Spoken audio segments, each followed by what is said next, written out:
শয়তান এই কথাটা বলার পরে সর্বশেষ যে কথাটা বলছেন, হে আল্লাহ, আমি ধোঁকা দেওয়ার পরে ফলাফল কি হবে? ওয়ালা তাজিদু আকতারুহুম শাকিরিন। আপনি তাদের অধিকাংশ লোককে কৃতজ্ঞ হিসেবে পাবেন না। আমি তাদেরকে এমন ভাবে ধোঁকা দিব যে তাদের অধিকাংশ ব্যক্তি অকৃতজ্ঞ হয়ে যাবে। অন্য কিছু তো বলতে পারতো যে তাদের অধিকাংশ ব্যক্তি কাফের হয়ে যাবে, অধিকাংশ ব্যক্তি জানাবাজি হয়ে যাবে, এগুলো বলে নাই। কি বলছে দেখেন, যে তাদের অধিকাংশ ব্যক্তি কি হবে? অকৃতজ্ঞ হবে।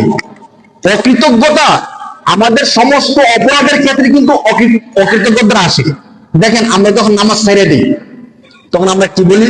যে যারা নামাজ পড়ছে, নামাজ পড়ে কি করছে? নামাজ পড়ে কি এমন পাইছে যে নামাজ পড়তে হইব?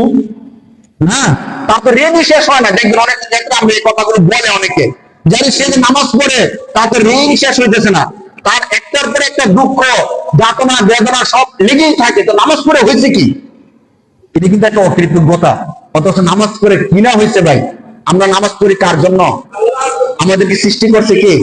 সে স্বাভাবিক আল্লাহ আমাদেরকে সৃষ্টি করছে। আমরা কি করি? আল্লাহর জন্য নামাজ পড়ি। আর কি পাইতে হবে? বাকি দুনিয়ার মধ্যে কিছু পাই অথবা না পাই, আখিরাতে আল্লাহ তাআলা আমাদেরকে জান্নাত দিবেন। এর থেকে বড় কিছু আর আছে ভাই? নাই।